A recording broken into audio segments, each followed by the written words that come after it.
This ain't no home sweet home, it's a home sweet misery. We knew when we got here, they tried to put us away. But when they seen us walk down the street, they ran the other way. That's free Atlanta, yeah. That's free in the whole USA. That's free, nasty and hot. The further down the block you went, the better it got.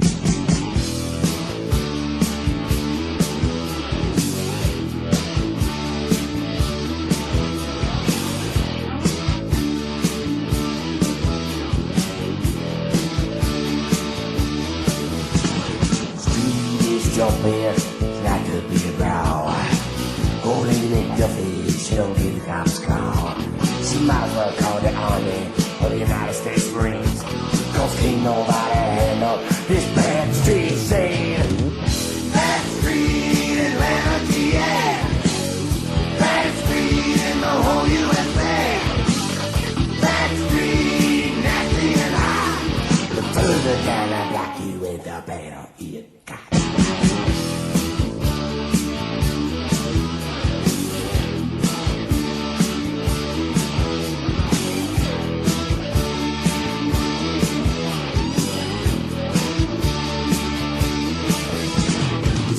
Folks came home and they thought that they were hot. They thought that they were nasty, couldn't make it down our block. But I'll never forget it, hearing that ambulance driver say, someone should have told those boys about that street USA. So don't you come looking always like that. Cause this is where the Freebirds live and everything's going down. If you don't know by now, we always get our way down. That's the way it is down here on Back Street USA. Back Street Atlanta, yeah. Back Street in the whole USA. Back Street, nasty and hot. Further down the block you in the battle it got.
All right, today's show is a trip down Bad Street, USA, all the way down to the last house on the block.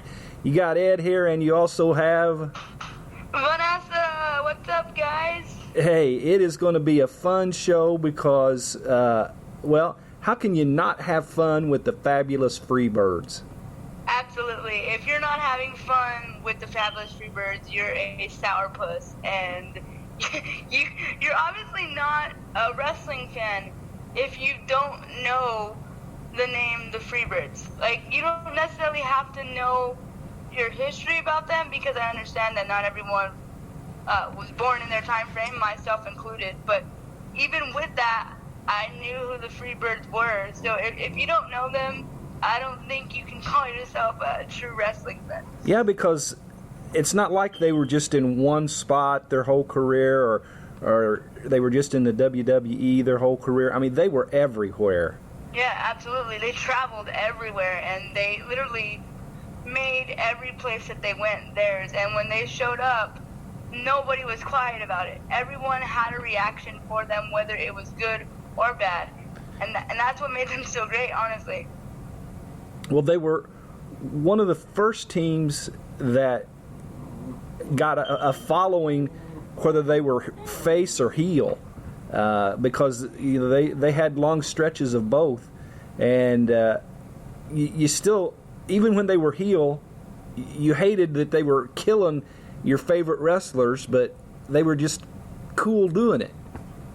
Yeah, it's like they looked completely badass. They were so charismatic, and the thing about them is the three of them were so drastically different from one another as far as appearance goes and everything. But for whatever reason, the three of them, even though they looked like they shouldn't have been a unit or a faction or whatever you want to call it, it worked. They gelled together so well, and like they were so charismatic, and they were so they were just another enigma. It was, I don't know, it's just something about them that stands the test of time. And I feel like because of them, we have great tag teams that we have today. Like I feel like every tag team or every faction somehow got pieces of the Freebirds and adapted into what we see today. Well, they were so good and left such a mark that they even have their own rule named after them, the Freebird rule. I think that's so awesome, because I was learning about that, and I was like, oh, so that's why, the New Day is allowed to do what they do. I was like, I like it. I think it's awesome, and I think it just adds more, it shakes things up, and it makes tag team division interesting, because it's it's a faction of three, but who's going to be defending the titles tonight? And it's kind of cool, because it throws their opponent off their game. We were expecting to face these two, but instead we're facing these two, or vice versa. It's pretty freaking awesome. And there's one clip, I think it's in one of the clips we'll play, where Michael P.S. Hayes even said something very similar to what you said about how different they are, but how they all, mold together and make the Freebirds what they are. You got Terry Bam Bam Gordy, who just was that, bam, bam. He come in and, he was just going to overpower whoever. And then you had... He just going to wreck crap. Yeah, he just going to tear stuff up. And then you have... Buddy Roberts, or Rogers, Roberts. Help me out here, Vanessa. Yeah, I'm pretty sure it's Roberts. I'm pretty sure. I think you had it right the first. I was thinking of somebody. I mixed him with two people. Yeah. and he was the technician. He'd come in and he would lay the technical holds on people. And then, of course, Michael Hayes had to say, and then you've got the Michael P.S. Hayes, standing for purely sexy. With that hair, those gold locks, man, he knew how to do it. That's so funny to me. And they're the first faction, group, team, whatever, that utilized rock and roll in their entrance music.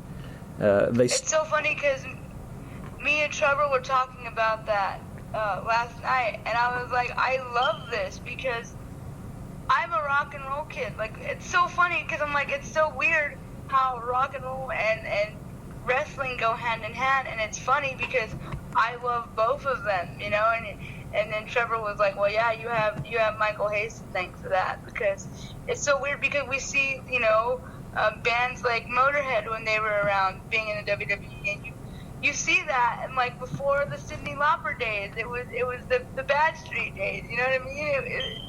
To me, it's so cool, because I'm such a fan of both of those genres or those things. And it's this is great. It's cool to know where that all started. Well, they even started.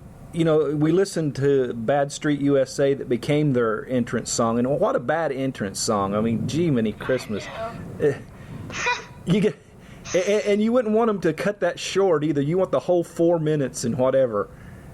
Yep, Because it's just like without the 4 minutes, it doesn't do it justice. Right, you got to hear it all the way to the end, all the way to that last guitar riff,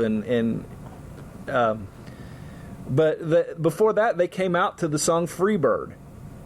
Yeah. And of course, what band is that by? Like Leonard Skinner, I think. Yeah, it is. Yeah. Okay. And That's one of my brother's favorite songs too. And hopefully, when they came out to that, they came out to the shorter version because there's like a 9-minute version of Freebird. Yep. Which is wonderful. Yep. It's funny because my brother showed me that song once upon a time because he was like, "Let me teach you something about music," and he showed me, and I was like, "How long is this song?" Like, 9 minutes. Okay. It's funny. Well, the Freebirds were a groundbreaking professional tag team, and it's kind of interesting. We say tag team, but there was 3 of them at a time. There was actually 4 different members. As Buddy Roberts left and kind of went off into retirement a little bit later on, but they gained their greatest fame with him as part of the team. They attained their fame in the 80s, performing into the 90s, and the team usually consisted of 3, although in different situations and points in history, sometimes just 2 of them performed under the Freebirds name. They were performing together it started performing together in 1979 when promoter Bill Watts teamed up the trio of Michael P.S. Hayes, Terry Bam Bam Gordy, and Buddy Jack Roberts. Originally meant to be a tag team, they became a 3-man gang type of tag team, an unusual concept at that time. They usually worked as heels, but had several babyface runs as well. They wrestled in the Dallas-based WCCW, World Class Championship Wrestling. That's easier to say that. Right, because it's like, how many C's are in there? Where you had legendary feuds, and I mean legendary feuds. And let me say it one more time: legendary feuds with the Von Erichs, David, Kevin, Kerry, and Mike. And that's wrestling royalty right there. Absolutely. You go to Texas and say the word Von Erich, and you get people's attention right away. I mean, honest, that is royalty. Probably like nothing that we can understand in professional wrestling today, kind of royalty. Yeah, absolutely. No, I totally get what you mean because, again, I was talking to Trevor about this last night, and I remember Barry Gordy. It's funny because not my mom, but my grandma used to talk about him. And I was like, because I kept on saying, why does that name Terry Gordy sound so familiar, you know? And I was like, wait, I know why. Because my grandma used to talk about him, and like Trevor was like, it was to the point where, you know, the Von Erichs and the Freebirds were in the newspapers because the feud was so huge and everybody knew about it. Like, you didn't even have to be a wrestling fan to know those names.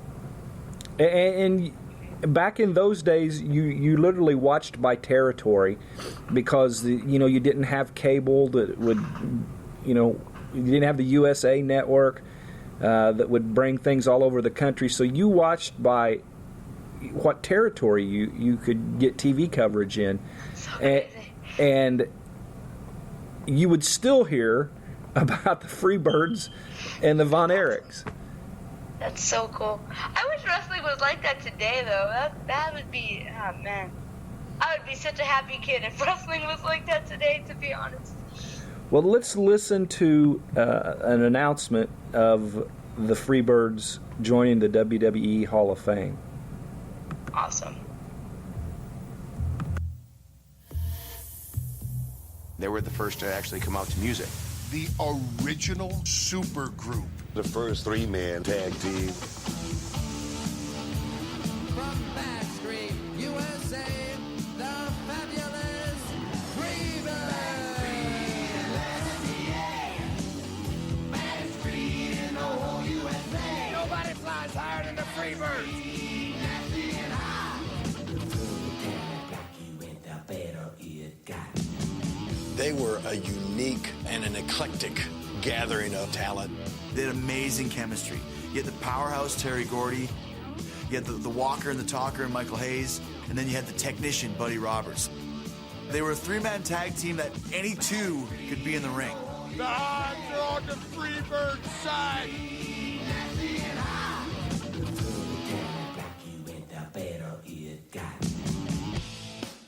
The whole Freebirds concept of the three-man team is what helped me create the Wolfpack. Three guys who weren't bookends. They didn't look the same, but they thought the same.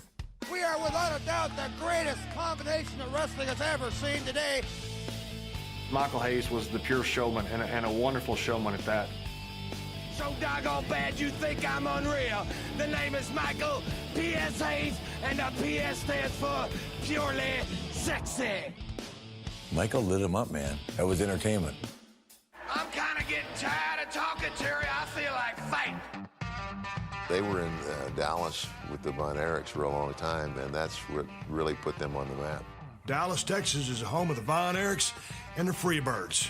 Hey, man, we're running these Von Erichs out of Texas. Dial it back in time to 10-year-old me sitting on my couch watching the Von Erichs fight the Freebirds every Saturday, and that being the biggest thing in my life. There was a palpable fever in arenas all across the country. They tore that town up, and they made everybody hate them. You cannot create that atmosphere, and I knew right then that that's what I wanted to do with my life. From Texas to the Mid-South to WCW. We are the Fabulous Freebirds, Part 2, the second decade. There was no one else that could fit into the role of being a Fabulous Freebird better than Jimmy Garvin. The Freebirds were the tag team that you wanted to be like. The way they went out there and performed, and they let fans know that they were stars. They took the concept of tag team wrestling and completely turned it upside down. We were the originators of rock and roll. We were the originators of tag team wrestling, and that made wrestling what it is today. Freebirds, Freebirds, Freebirds, Freebirds, Freebirds, Freebirds, Freebirds. Max Freed in Atlanta, DA. Max Freed in the whole USA. Max Freed, nasty and hot.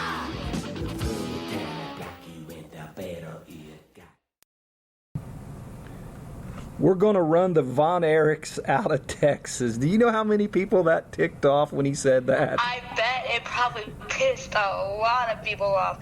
And it was like, how dare you say something like that? That's like going into England and saying, I'm going to dethrone the Queen. That's how bad it was. That is so crazy to think that people cared so much about wrestling back then. And I'm not saying that it's not that way now, because we do have our devoted diehards. We're two of them, which is why we do this every week. But it's so crazy to see how like invested people got and how personal people took this. And I don't know why, but like I said, like it makes me kind of jealous that I wasn't born in this like that era, because I'm like, man, I would have been like that one weird kid that would have like loved it. You know what I mean? Like, you guys had it good back then. Like, wrestling is definitely not like that anymore. It's crazy. It kind of makes me sad. Well, and we talked off the air just before we started about when they went into a territory, they didn't start working against, some jobber that never won anything. They came in and they started throwing names around. If they went into WCW, they started throwing Flair and Blanchard's name around. If they went into Mid-South with Lawler, it was Lawler and Dundee's name they threw around. If they went into Texas, it was the Von Erichs. If they went into AWA, it was the Road Warriors. I mean, they didn't mess around with the lightweight stuff. They went straight for the top. And straight to the top. I mean, they did. I mean, it would be like if this was real life stuff, they would pull into a town and say, who's the baddest dudes in town? And they would say, okay, set them up. We're going to fight them. We want them.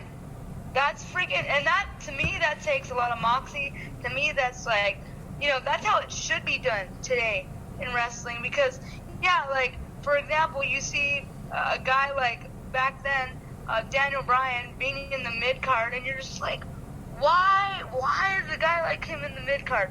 I don't understand it. It's happening today with Dolph Ziggler and even Dean Ambrose, even though he's kind of in the title picture now. And it's like, people like that shouldn't be, wrestling in the mid card or these smaller guys. And you're like, it makes no sense. So it's kind of cool that they were just like, you know what, we're not going to pull that bullshit. We're going to go in there, take names, call out the biggest wrestler at the time, wherever we are, and we're going to show that we mean business and that we can take these guys. Like, to me, that's freaking awesome. They kind of like ran the place. Well, and to give another analogy, it'd be like going onto the playground and walking up and say, who's the bully? And they point out the bully, and they walk up and punch him right in the nose and bloody his nose, And it's like, what the hell? Like, this guy has been running rampant on us for all this time, and all it took was one person to stand up to them, and that's all it took, really. And I think that's why, the Freebirds were so loved, because they did things like that. They did things that us as normal people would want to do, and like you heard Triple H say it in the audio, how like seeing that feud between the Freebirds and the Von Erichs like every Saturday was like the most important part of his life. And when you hear something like that today, that's like frowned upon. They're like, how could wrestling, or like in my case too, MMA, be the most important thing in your life? Well, you look at things like, and you believe in the feud or the fight or whatever, that's what it becomes for you. It becomes the most important thing, and it matters. And that's what they did. They made wrestling matter. They made feuds matter. They made the tag team division matter. They made rock and roll matter. They made everything matter. It's incredible. They were fun. They were bad, and they were legendary. I mean, they just were, and it's amazing. And of course, Michael Hayes has made more than one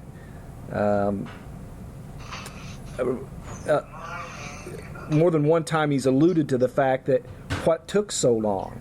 How did they not make the Hall of Fame years ago? Because when you talk about the word legendary, they fit the bill. Yeah, absolutely. And you could look and see a whole lot of people, and this is no slam on them, that don't have half the resume that the Freebirds have, I agree 100%. And are already in the Hall of Fame. Yeah, and it makes you scratch your head. Like, it's kind of like, I think I heard an audio yesterday. I don't know if it's one of the audio clips that we have set up, but it was a podcast show between Stone Cold Steve Austin and Ric Flair, and they were talking about just like what you said about how they should have been, like the Freebirds should have been inducted a long time ago. Like, it's like, it kind of makes you scratch your head, and you're like, why aren't they already in there? And then, like, because you have people that are in there, like you said, that it's not a knock on them, but it's like they've done far less than what they have, and they weren't even nearly as influential as the Freebirds are. So you're kind of just like, why? Like, I don't get it. It's this Hall of Fame induction is long overdue, and I mean, maybe they waited for it to be on Dallas on purpose, because if that's the case, then kudos to WWE, or maybe, everything was just in the right cards and it just fell into place that way. But yeah, it's about damn time. Yeah, Hayes is going to make them pay for it too. Did you see? I bet. Did you see his little interview with JoJo? Yep, how he was like, I got a lot of talking to do and a lot of things to say and a lot of surprises. I was like, oh boy, we're gonna get a promo. This is gonna be awesome. Let's shoot. And then he said, I've got a couple of outfits. Oh, yep. And I'm thinking, nobody dressed like. I mean, the one video that he sings the song for Terry Gordy after he died. He's dressed in all red for part of that video, and awesome. I mean he had, you know, red suit, red vest, red hat, the blonde locks coming out from underneath. You know, he weighs more now, but he's still got those long blonde locks that flow out from underneath. He sure does. And I have a feeling that it's going to be a memorable induction ceremony when it comes to the time for the Freebirds. And the fact that it's in Dallas, oh man, that crowd is it's gonna be wild to me. And people might be thinking that I'm crazy for saying this, but because it's in Dallas, I feel like they should be the headliners. Like, why aren't they headlining this thing? I don't get it. But I mean, even if they're not the headliners, they're gonna steal that ceremony. Yeah, it's gonna be amazing. Everything else, in my opinion, is going to be just a notch below, at least. Yeah, absolutely. Even if it is Sting, and even if it is The Undertaker, I feel like I can't, or even Daniel Bryan. I mean, if that happens too, it's just hard to imagine anybody outdoing Michael P.S. Hayes with the Freebirds when it comes to putting on a show that, you know, I mean, let's just put it this way: there will not be a lot of humbleness involved. I mean, I'm sure they're gonna throw people under the bus for sure. I'm sure that Michael P.S. Hayes and his off-screen persona is a little more humble than his on-screen persona. Yeah. At least, absolutely. If not, he's got the biggest ego around. But it's great though. It works for him so well. It does. It just works. It's like it's kind of funny because like when I was watching the videos and it made me laugh because I was like, this is how I'm supposed to feel, because I was like, he looks like a giant. Excuse my language, but I was like, Michael P.S. Hayes looks like a giant douche. Like just the way his persona was, and then the way he dressed, and the way that he carried himself in the ring. I was like, he looks like a jerk, and he looks like someone that would get on your nerves, but that's what he's supposed to do. So in that respect, I'm like, it makes sense. And because he carried his character so well, and because he embodied it so well, that's why he's such a big part of the Freebirds, and that's why people like love the hate of it. That's why he's such a huge name, even today. And when you think about, we talked about their different looks and everything, none of them had the physique of Lex Luger or Scott Steiner or somebody like that, but they didn't need it. I mean, they just beat people up is what they did. Yeah. You know, Buddy Roberts, you know, used some technical moves, but as far as Gordy and Michael Hayes, they just beat you up. And you know, it's funny because now it's so funny because it shows you how much, you know, people perceive wrestling so differently now, because like now I feel like that wouldn't be so over and so accepted into the wrestling community, because you have people on the internet, the IWC, who are always whining about like, oh, this person's not a technician and la-di-da-di-da, and like, and again, for example, like Daniel Bryan, and I'm not knocking on him because he's like one of my favorite wrestlers, people loved him, and you know, he was awesome because he was a technician, because he could wrestle.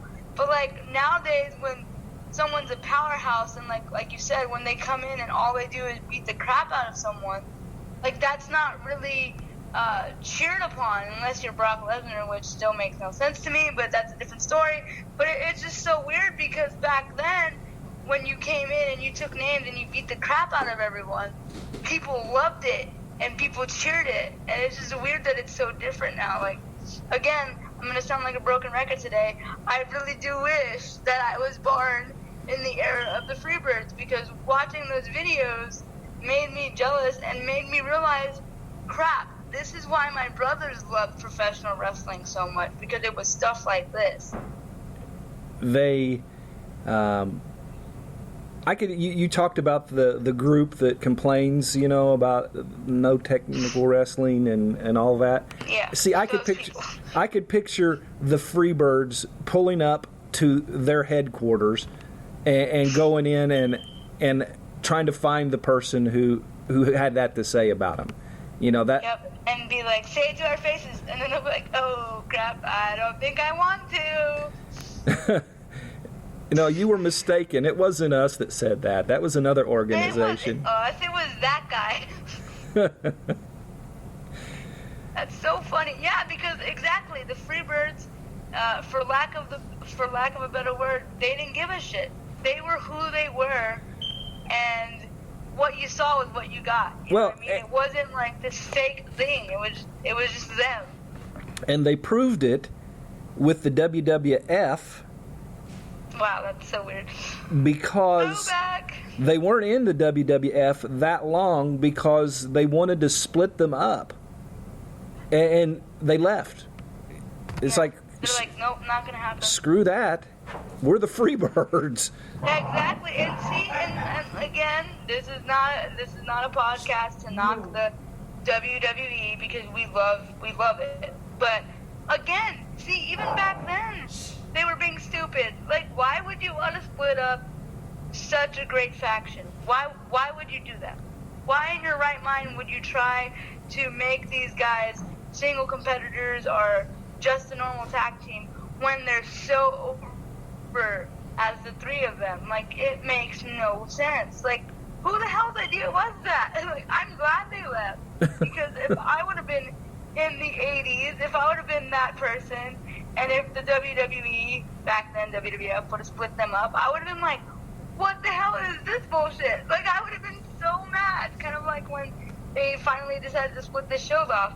It would have been like that, but like 10 times worse. Like, what are you doing? What are you thinking? Are you, like, you say, like, it was good for business, but I can't even imagine where they thought that was a good idea. Yeah, what business? Seriously, like, you're gonna run your business into the ground if you do something that stupid. People are gonna be so mad at you, and no one's gonna want to watch your product anymore. And it says something for their brand, the Freebird brand, that they were big enough that they knew that not too many people can say this. They didn't need the WWF or WWE. The WWE needed them more than vice versa, because they knew they could leave and go back to WCW. They could go to Texas. They could go anywhere they wanted to, and be the on the marquee out front anywhere they went, and be the headliner every single time. And there's not a whole lot of times that you can say that somebody comes in and that the wrestling promotion needs them more than they need the wrestling promotion. They need the wrestling promotion, especially a global one like the WWE. And it's funny because this is kind of off topic, but not really. How, again, Triple H in the video package mentioned that, the Von Erichs and the Freebirds was a feud that he would watch every Saturday, and it was a feud that went on for years and years and years. And the funny thing about that is, today, sometimes we often complain about, like, oh God, we're seeing this match again for like the 20,000th time. Like, how many times did we see Cena versus Orton, or how many times did we see Owens versus Ziggler, or whatever match you want to throw in there? And sometimes we're like, really? We're seeing it again? Like, why? Like, we get mad at it.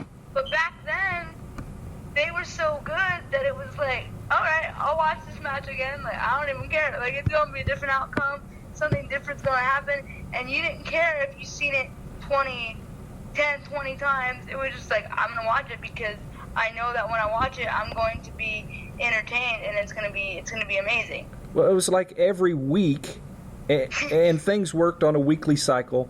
Every week, you were going to see match of the year quality wrestling every Saturday night. Yep. And it's like, damn it, I wish we still had wrestling on a Saturday. I'd watch it on a Saturday. I loved watching wrestling on Saturday night. I bet. I feel like that would be the best time to watch it, because it's like the weekend and you don't really have anything to do, and like, you know, it's on. Like, it's funny because even for me, like, wrestling's on a Monday, and it's like I have other, like, there's so much stuff on TV on Monday, and then like same thing with it being on a Thursday. There's so much stuff on TV on a Thursday, and I'm like, why is it in the middle of the week? Like, I want it to be on the weekend, because for me, usually my weekends are very, like, uneventful, and I really don't do much, so that would have been, I would have loved living in that time, because I'm like, oh, I don't have nothing to do today, no problem, I'll just watch wrestling, and I know that I'm going to be entertained. Well, I'm going to play this this promo first, because it's the longest one of the ones we have. It's titled "The Best Von Erich Freebird Promo Ever, Not a Match, a Massacre," and it is something else. Michael Hayes, Terry Gordy, and Buddy Roberts. That is a matter of fact. Well, that bad blood erupted again into violence recently in Fort Worth when the Von Erichs were in a 2 out of 3 fall match, and suddenly this happened in between the falls in an intermission. With no warning whatsoever, here came the Freebirds, 3-on-2, and as you can see, they resurrected a feud and a problem that existed back in a match in the South around Georgia, in a 6-man title match that the Freebirds have felt cheated and frustrated since then. So they took out some of their frustration on the Von Erichs. Some of it, well, they almost annihilated Kerry and Kevin. And this just goes to show how the Freebirds will do anything, anywhere, anytime, to get even with what they consider their enemies, or to at least try to annihilate the Von Erichs. Mark Lawrence was at ringside, and he was stunned too. The devil has emerged at Will Rogers Memorial Auditorium. The Fabulous Freebirds have hit the ring. I don't believe it. The crowd is aghast. Kevin is thrown to the orchestra pit. Hayes, Gordy, Roberts coming from the parking lot during the commercial break.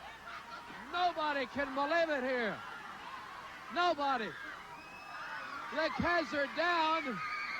Thank goodness that we've got a camera on here. Here's Gordy from the ropes with a diving slam. This is a horrible, horrible incident. David Manningout has been thrown away from the ring. The Freebirds, like a bolt from the blue. Out of the ring now, you're going to be reprimanded heavy. Out. Hey, you're looking at a fine.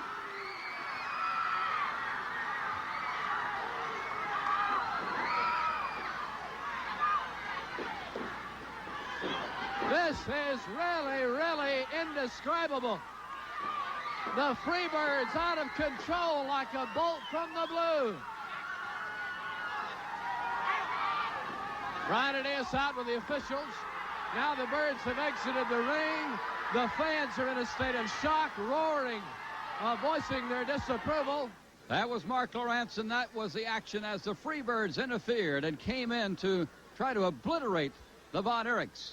And we look forward to the time of the Christmas Star Wars when the Von Erichs and the Freebirds will do battle again. And, of course, the 6-man title is there that the Freebirds want, and the Von Erichs have it. Kerry, Kevin, and Brian Adias own that 6-man title right now. Let's go to this interview with the Freebirds, led by Michael Hayes' message. Stupid! Man, are you stupid? You are gullible. You're just plain ignorant. Ain't that the way you put it? Ignorant. To fall for such a well-planned plot from a bunch of old country bumpkins, huh? We told you. We warned you. Yet you didn't listen, did you? Well, that's what you get for messing with us. You understand, boys? That's what you get for playing with fire. You get burnt. That's what you get for trying to steal a dog's bone out of his own backyard. And that's what you get for ripping us off of our world 6-man title. You understand what I'm talking about, man?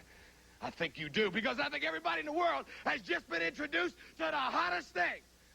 The boys are back in town with a new thing, baby. Papa got a brand new bag, and it's called the Bam Bam Slam. That's what you just felt. That's what that piece of film just showed. And you know what the end result was? You didn't get up. You didn't get up. You didn't go nowhere, because the Bam Bam Slam put you down, didn't it? That's right. You know, we tell them boys not to come messing with us, messing with us in our own backyard, and they come messing with us, and look what happens. Yeah. Come on and mess with us again if you want to. Come on back to our backyard again. We're here for one thing and one thing only, and we'll go through you or anybody else to get it. And you know what? Von Erichs, you've been number one since we left, so you might as well get used to being number two, because the birds are back. That's right.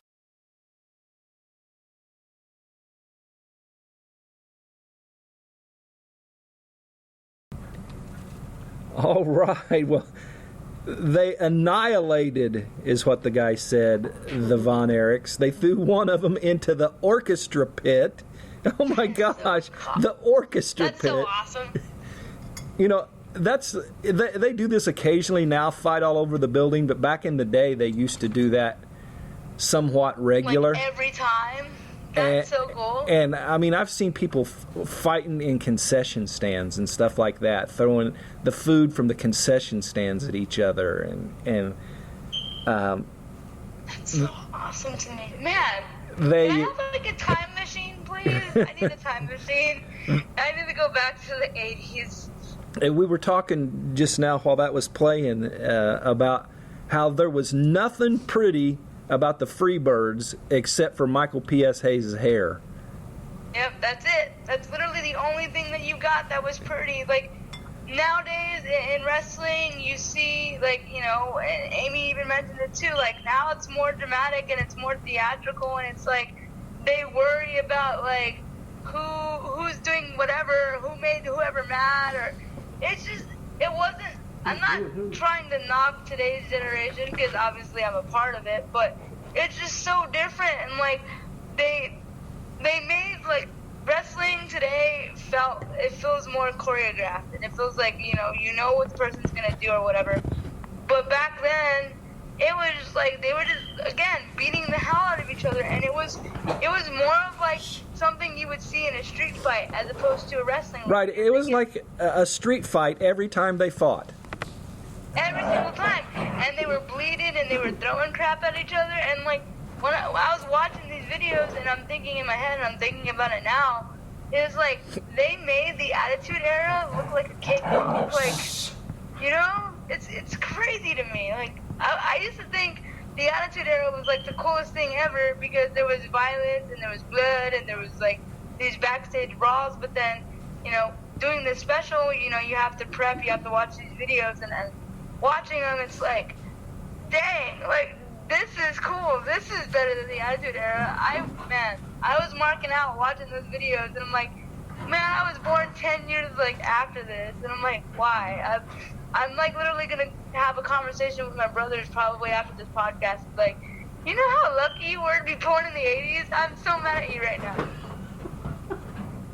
Well, they were talking about the Bam Bam Slam, and it was almost looked like a pile driver from the second rope is almost what it looked like. It wasn't. It wasn't. It looked scary too. You know, like, oh geez, like you landed on your head. Like, are you okay? Like, and they were taking those bumps every night, pretty much. And it's like, damn, how did you do that?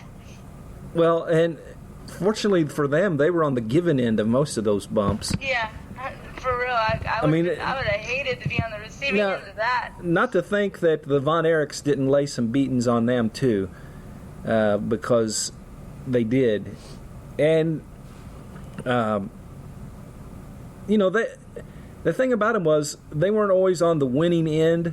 You know, a lot of DQs, things like that. But they were right back at it the next time. Yep. They were just like, you couldn't keep us down. We're still here. Yeah. And I was going to comment on what you made a mention of earlier about every single week being the Von Erichs and the Freebirds, or whoever it was, whatever territory they were in. I was going to say the same thing. In today's wrestling, that sounds terrible. It gets annoying. Yeah, I mean, we've complained about that on podcasts. How many times is this match going to happen? And it wasn't a bad. It's hard to explain how that wasn't a bad thing back then. But you've mentioned it so many different times that it's just a different total era. And I was thinking, you were talking about it being everything today being more technical and choreographed, and I'm thinking, we've got the Usos flying in unison, and things like that. And I can picture that happening, somebody doing that to the Freebirds or something, and then like shrugging their shoulders and catching them and throwing them on the ground and just stomping them with their boots, Like, oh, no big deal. It's like, yeah, you can fly, well, we can kick your ass. You know what I mean? Like, yeah, that's exactly how it would have been too. That's so. It's just weird to see this, like, how it's evolved, and it kind of just makes you appreciate wrestling so much more. And then to me, watching these old clips, it gives me an appreciation, because it's like, dude, now I understand why wrestling was so big in my family, and it makes me realize kind of like why I am who I am, because as you guys know, my brothers are the ones that got me into wrestling, and then before that, even my grandma watched wrestling, and then before that, her mom watched wrestling, and so it's kind of weird because wrestling has literally been in my family for years, and then I see guys like the Von Erichs, I see guys like the Freebirds, and I'm like, no wonder why my brothers loved this back then, because it was so good. And it was like, we talk about it, how we know, like, there's dirt sheets that exist today. Back then, that wasn't a thing. There was no spoilers. We're like, I think even Trevor said this, that we're spoiled wrestling fans, because we have an idea of what's going to happen, and us as wrestling fans, we like to write our own ideas of like, oh, we want to see this happen. But back then we didn't have that. We just took it for what it was, and whatever happened, and we took it and we enjoyed it.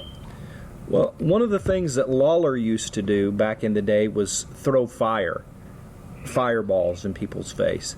And if you read in advance that happened before you saw it, would definitely not have the same impact of being totally shocked that you see Lawler lighting a fireball, him throwing it in somebody's face, and that's one of the reasons why through the years we've not done a lot on the spoiler scene. Is because first of all, you can go get them anywhere you want them. You don't have to. They're everywhere, and which sucks. They're really everywhere.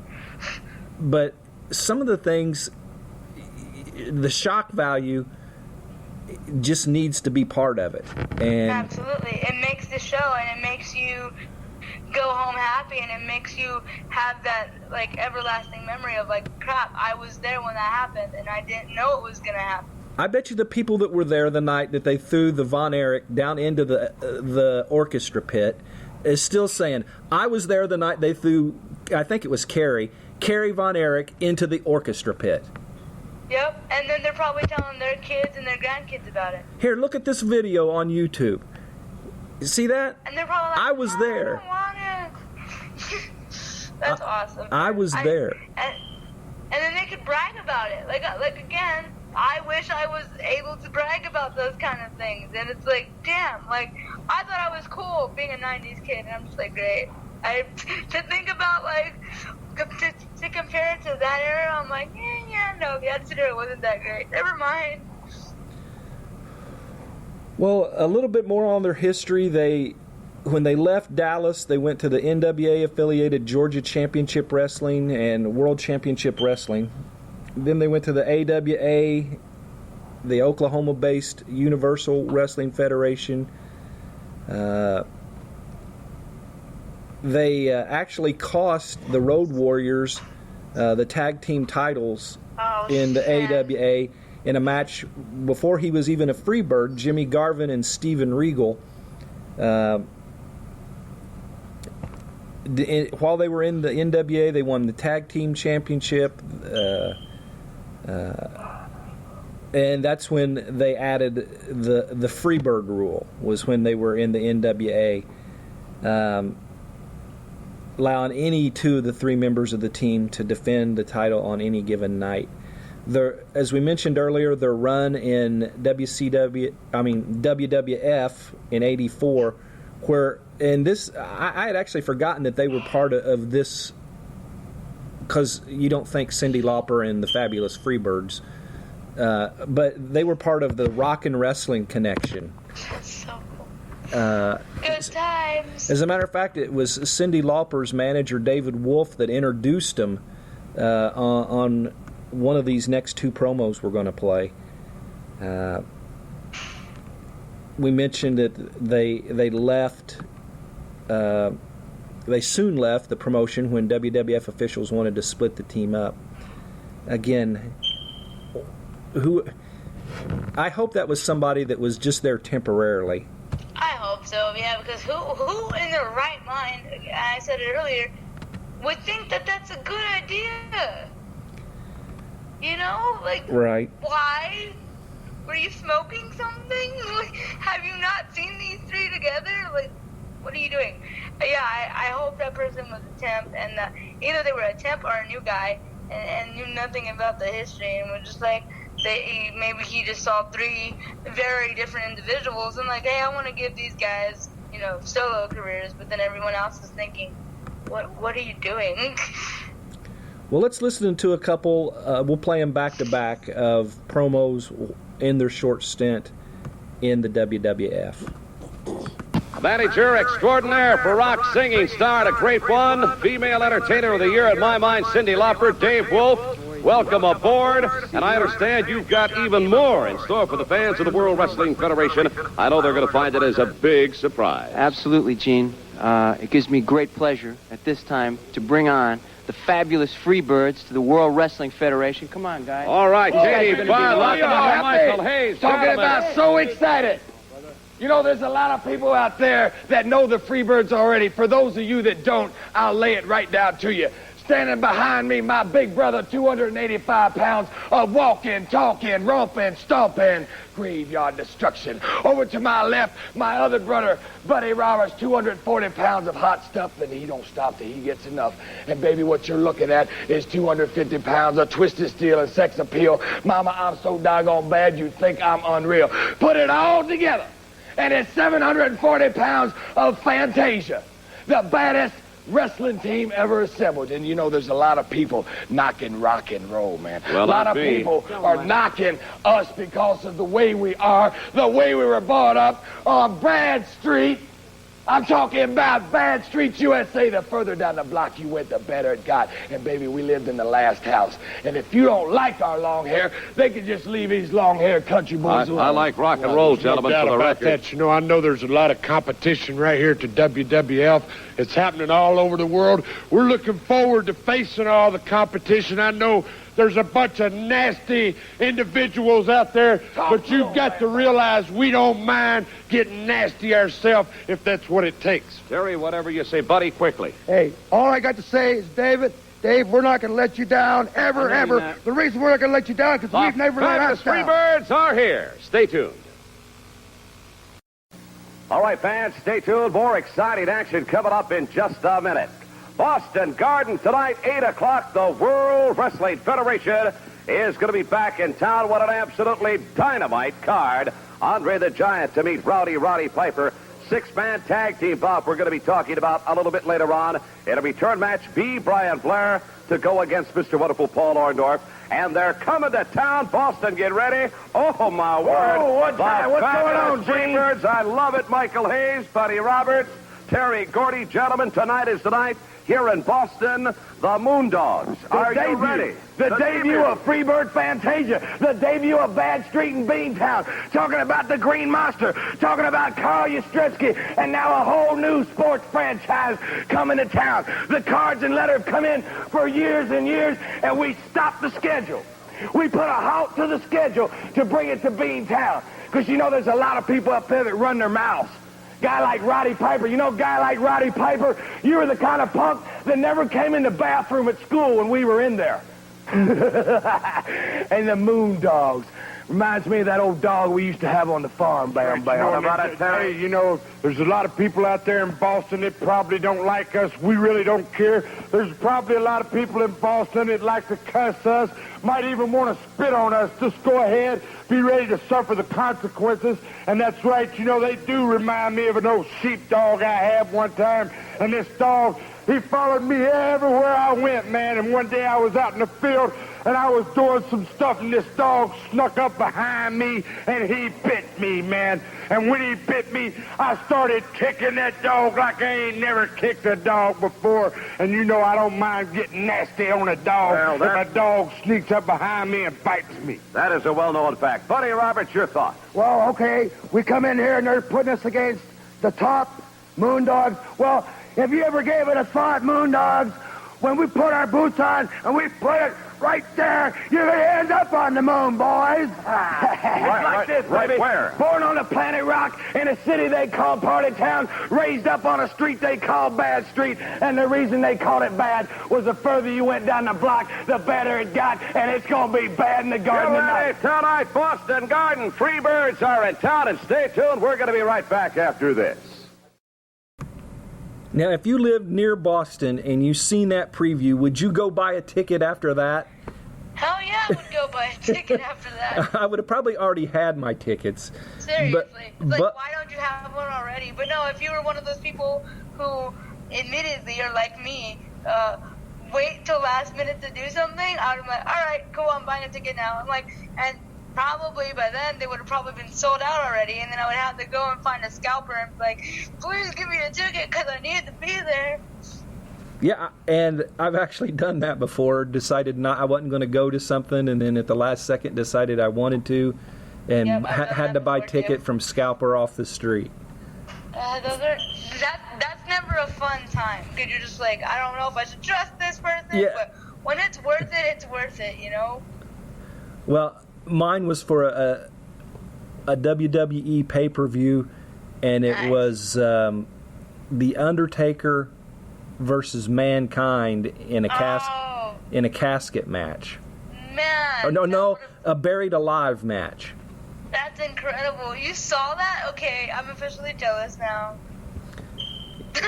And it's all because I'm just 90s kids that just like didn't get to ever experience all of that. Yeah, and it was all because I got a ticket from a scalper. See? Scalpers are not always bad. Well, you know, the technology back then wasn't what it is today. And so, you know, if they had tickets in their hand, it was pretty safe to say that they were legitimate tickets. They were legit tickets, yeah. Because now you're just like, I don't know, are those the real And here's the deal. It was so close to time to start, I got a good deal on the tickets. That's awesome. That is so cool. And then you got to see that history-making match, too, and that's so awesome. Well, the Freebirds kind of went on their own a little bit. Terry Gordy went to Japan for a long time and fought over there. By this time, Buddy Roberts was retired. The other two, Garvin and Hayes, paired up as the Freebirds in WCW. It had several reigns in the ring. Say that 3 times real fast. Reigns in the ring. Tongue twister. And get this. Back in those days, they had 2 different tag team champions. World Tag Team Champions and United States Tag Team Champions. Man, that is so cool. That kind of reminds me of back in the day when we had the the brand split for Raw and SmackDown, and like there was like one tag team, and it was like their title was gold and red, and then the other ones were gold and blue. I don't know if you remember that, but like, why can't we go back to that? Why can't tag team divisions matter like it used to? Well, I mean, just think how many more teams get an opportunity if you've got two belts like that, and so many, and that's another thing too, because WWE's already doing it anyway. They already like throw like random people together and boom, you're a tag team. But if we had two tag team titles like back then, so many people would get their chance to shine, and it wouldn't be like, oh, you're getting lost in the shuffle right now. You can actually go out and be a tag team champion, and then people wouldn't complain as much, because then people wouldn't be like, oh, this person's never getting a shot at the title. But it's like, yeah, it's a tag team title, but at the end of the day, it's a title. Right. I mean, and that happened a lot. You would hear in Mid-South wrestling out of Memphis, Lawler and Dundee would be fighting one month. The next month they'd be the tag team partners and win the tag team championships. It just made a big difference in the tag team division, because sometimes, there are times where the tag team talent is up, and there's sometimes when the tag team talent is down, and you throw a couple. One of them is injured or whatever. Right.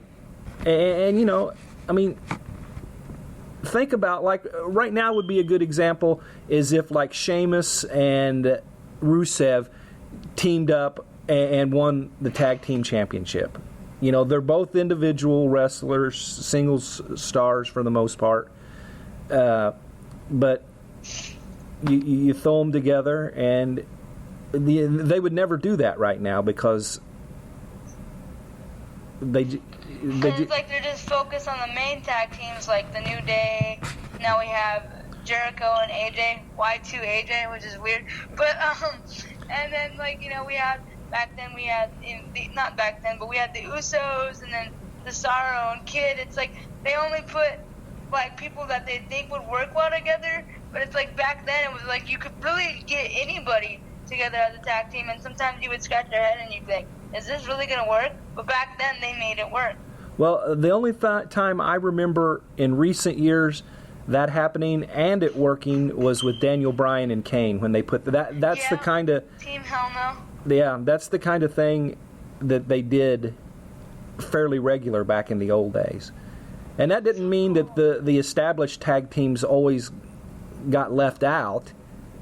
It just meant that it wasn't a given that an established tag team was going to would win the title. Would be in the title picture. To me, again, that just shows like, hey, you want your opportunity to go prove yourself? All right, we're going to put you with this guy. Go prove yourself. Yeah, I mean, and when you think about Kane and Daniel Bryan, what a dream team that must have been for you. Oh yeah, you're not lying. I was the most happiest person ever, because at the time, and I mean, still I could say that Daniel Bryan's like one of my all-time favorite wrestlers, but I grew up watching Kane.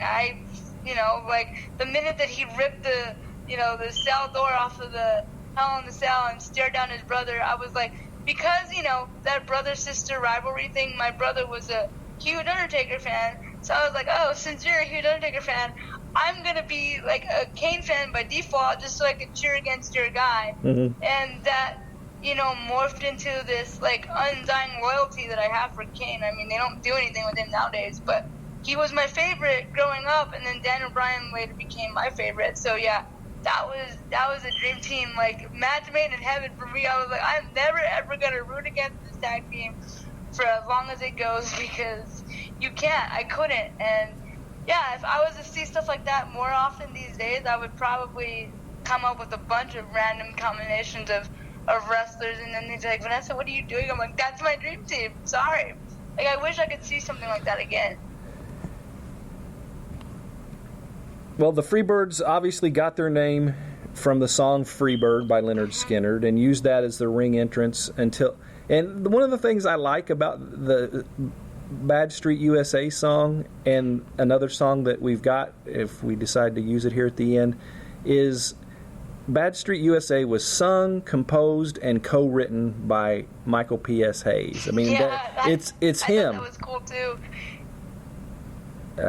It shows who he is as a person and as a character, and how he literally embodied this.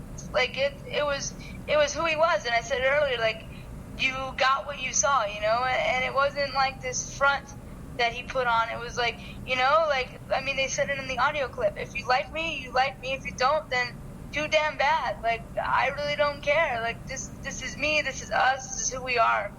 You know, and you don't have to like us, but we're here, and we're gonna take names, and we're gonna make noise, and we're gonna make sure that nobody ever forgets about us. And here we are, so many years later, and they're being inducted into the Hall of Fame. And you know, me not even growing up in this era is talking about them, because that's such an impact that they put on people. And it started with music, which is crazy, because in the audio clip earlier, they said that they were the first people to come out to music, and that made me go like, huh, really? Like, back then there was no music, so like you literally just walked out to dead silence?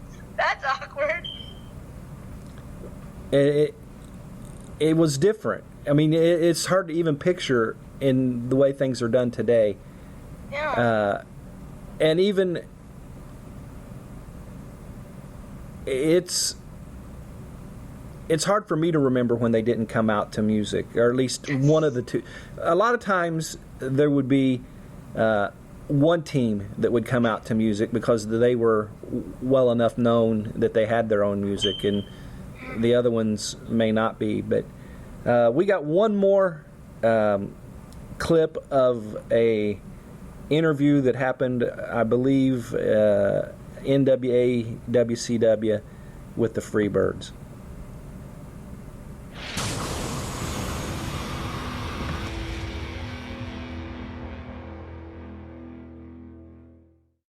Okay, Terry, Michael, buddy, good to see you guys back. Hey, good to be here, guys. First of all, I'd just like to say this. I'd like to thank NWA, Jim Crockett, Channel 17, and Ted Turner for giving us a chance here in the NWA. Now, you know, it's like this. A lot of the promoters around the country, they blackballed the Freebirds. And the reason why is because we done wrap too many cheers around people's heads. Now, you know, it's like this. I ain't gonna stand out here and say that we're the greatest wrestlers in the world. And I ain't gonna stand out here and say that we're the worst.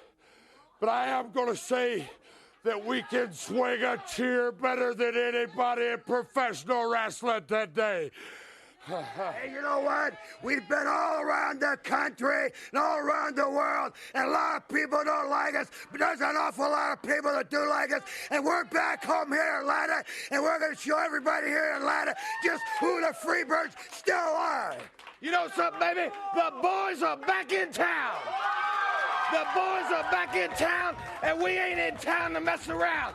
Now, you know, I hear through the grapevine that the horsemen are saying, Freebirds, this ain't MTV. Well, let me tell you something, baby. We know it ain't MTV. It's Channel 17, and this is Atlanta, Georgia. And Atlanta, Georgia is our home. You understand what I'm talking about? So Ric Flair, Lex Luger, Tully Blanchard, get everything you got together. Because when you come walking down the aisle in the Omni on the 7th of June, you're going to have to try to walk down Bad Street. And like Bam Bam said, many of them have tried, but nobody has made it to the end of the block. And it ain't going to be no different. Fort Myers tonight. That's right. We hit Freebird Fantasia going to Fort Myers tonight. But in the Omni, bring it on down and we'll find out, baby. We're back. The Fabulous Freebirds back with us right here on the Superstation.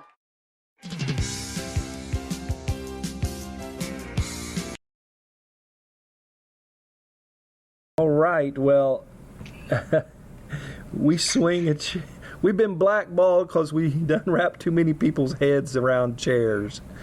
That line was hilarious. And another thing that stood out to me is, see, right there in that audio clip, they admitted, they knew that they weren't the greatest technical wrestlers out there, that they weren't the best, and they even said, we're not the best, but we're not going to say that we're the worst, but we could swing a chair at anyone's head. Like, that was their thing. Like, they weren't these athletically gifted guys that we see today, but it was like they knew how to fight, they knew how to throw down, and that's what mattered.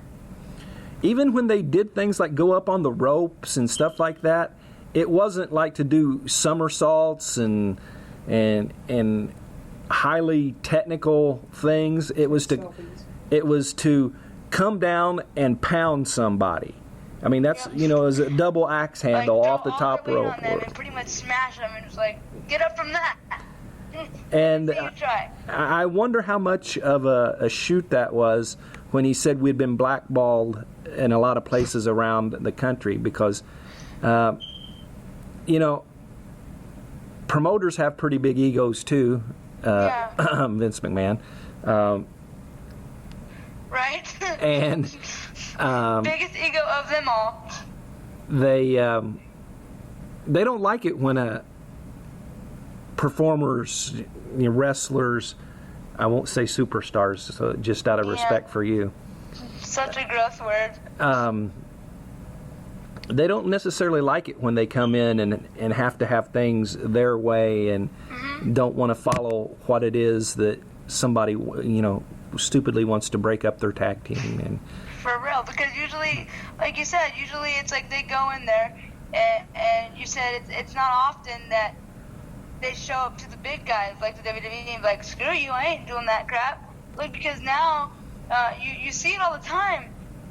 These wrestlers, they're still on the main roster. Like, for perfect example, the Social Outcasts. It's like 3 jobbers, or no, 4 together, and it's like all 4 of them, we know that they have talent, but it's like they're lumping them together and they're okay with it. They're just like, okay, I'm fine just standing back here and being stupid because I have a job, and at the end of the day, that's what matters to them.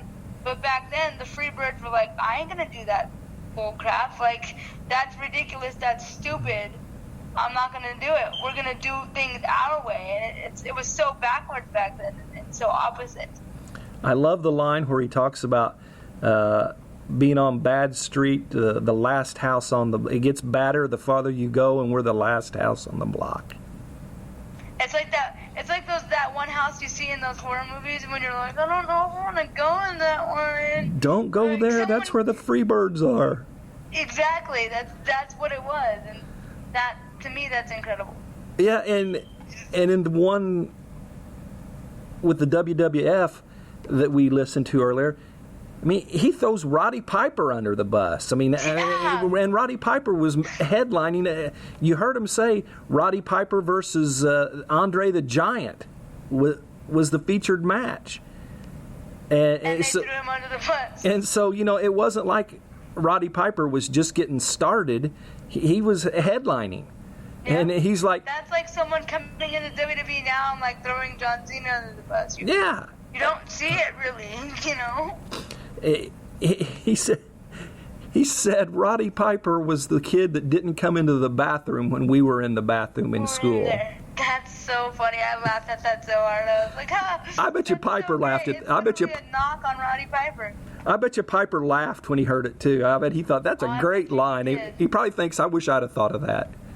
He was like, how did you come up with that? That's what I'm saying. Like, that's another thing too, because I was realizing this last night. You know, watching Michael Hayes promos and things like that, I was like, man, like, we talk about, like, our Stone Cold Steve Austins and our, you know, The Rock and Paul Heyman and, like, CM Punk and, like, even Kevin Owens. We talk about all these people who are great on the mic, but I feel like Michael Hayes doesn't get nearly enough credit for what he's been doing or what he did. Like, he was so good, man. Like, and his seemed like it was just... Like it was. Like, he didn't have to come up with something stupid, like some random storyline. Yeah, like, he just went with it and ran with it. Yeah, it's like, here's your topic. You're going to fight the 4 horsemen. Okay, baby, the 4 horsemen. You got Lex Luger. You know, I mean, he could just go with it. go for days, and that is a true performer. I'm gonna use that word because I don't like the word entertainer. That's someone that's good at what they do. Like it's hard even for me to like think of things when I'm writing. Like if they give me a topic, I'm like, okay, where do I start? How do I begin? But like with him, it was like, oh man, you can, like you said, go shoot on the 4 Horsemen, and then bam, he comes up with that golden promo, and it's like, how the hell did you think of that? Well, and if at the first of the show you thought we were joking when we said they came in and they went for the name at the top, I think these promos have shown you over and over and over that we knew what we were talking about. That they, absolutely. You didn't go into WCW and go after the 4 Horsemen unless you were somebody. They didn't let somebody that had just broken into the business and got their big break that they got signed with WCW go straight after the 4 Horsemen, but they certainly did the Fabulous Freebirds. And it was well deserved too, and because that shows it's funny because that shows the trust that the promotion had in them, because now you would never get that now, because it's like, I'm not gonna let you run your mouth and say what you want to say because it's not PG enough, or it doesn't pertain to the story or whatever. But back then they had so much trust in the Freebirds that it was like, you know what, go do what you want to do, go say what you want to say, and we trust that it's going to sell and it's going to make sense. Well, and it's going to get people talking. Unfortunately, at the induction ceremony, we'll only get 2 of the 4 guys who made up the Freebirds. Terry Gordy passed away in 2001 at age 40. Roberts died in November of 2012 at the age of 67 with pneumonia. So we'll get to see Michael P.S. Hayes, Jimmy Jam Garvin, and the sons of the other 2 are scheduled to help out. But listen to some of these people that the Freebirds were an influence on getting together. The Freebird rule has been used by numerous teams over the years, including Demolition, the NWO Wolfpack, the New Day. Some of their managers were David Wolf, DDP, Sunshine, Precious, Big Daddy Dink. If we were to sit here and list their accomplishments, there's pages on here. We would need another 2 hours. We could read all of those. They actually even appeared in a film. The original 3 Freebirds briefly appear in a match against Greg Gagne, the Tonga Kid, and Jumpin' Jim Brunzell during the opening sequence of the 1986 fantasy film Highlander, which occurs at a show in Madison Square Garden, although the scene was actually filmed at the Brendan Byrne Arena across the river. So they were in at the beginning of a movie.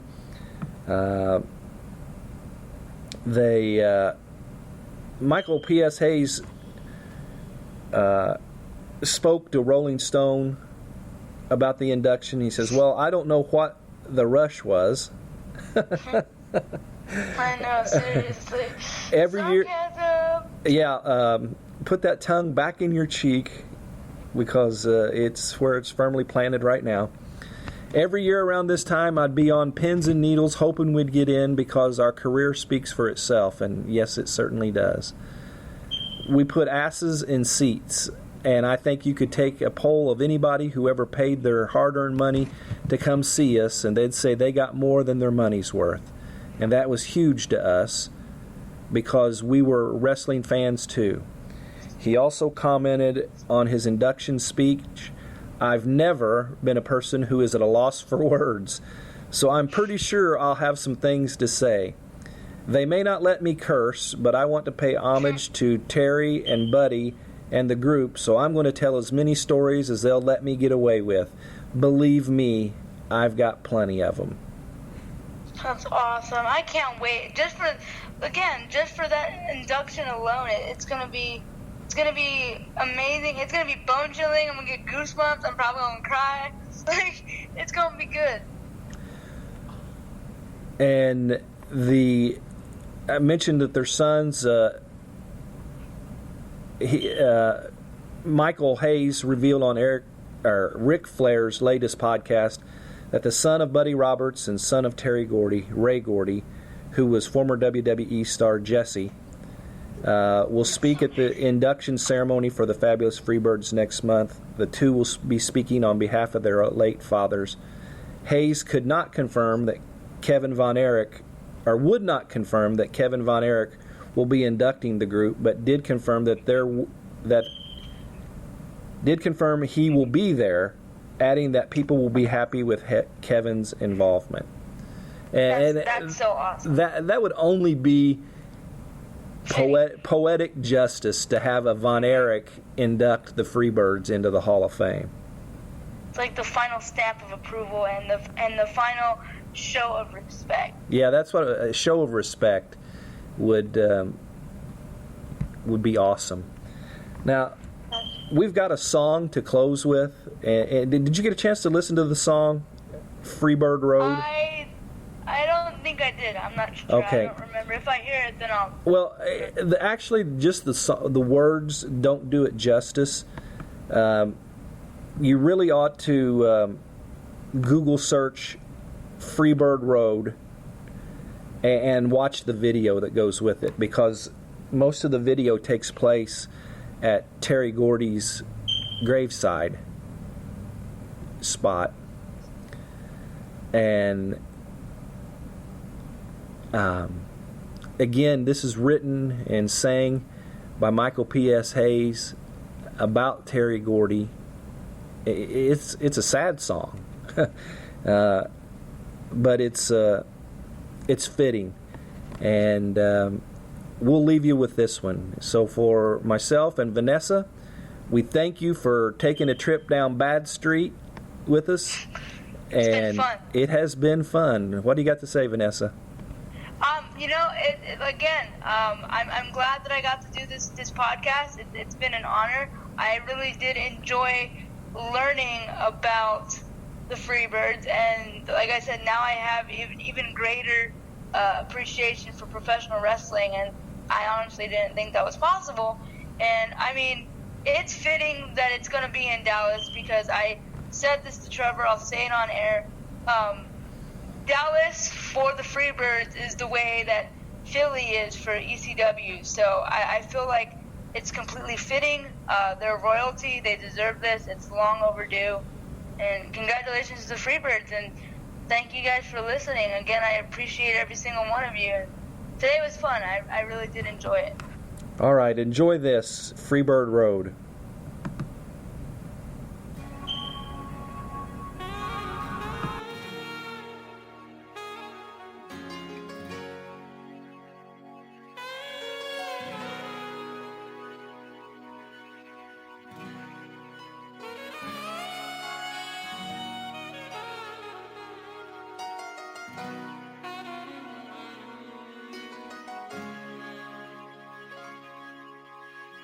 Doesn't seem that long ago, three of us walking down that road, kicking nails, taking names all the time. Sometimes Jim and Jam came along.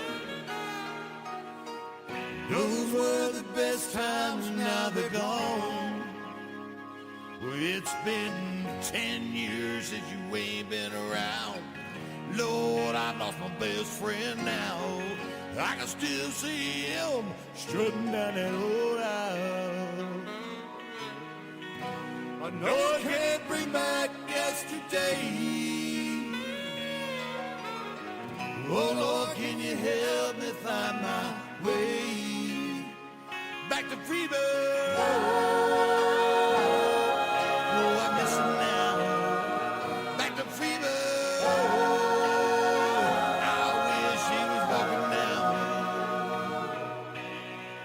I saw a Freebird fly right in the winds of a southern sky. Every time I try to let go, carries me back to Freebird Road. Jerry, do you realize what you've done? You touch the hearts of everyone. You might have died too young, but your legend lives on. I know I can't bring back yesterday, but we'll be all together again someday down on Freebird Road.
All right, folks, go out and do the right thing.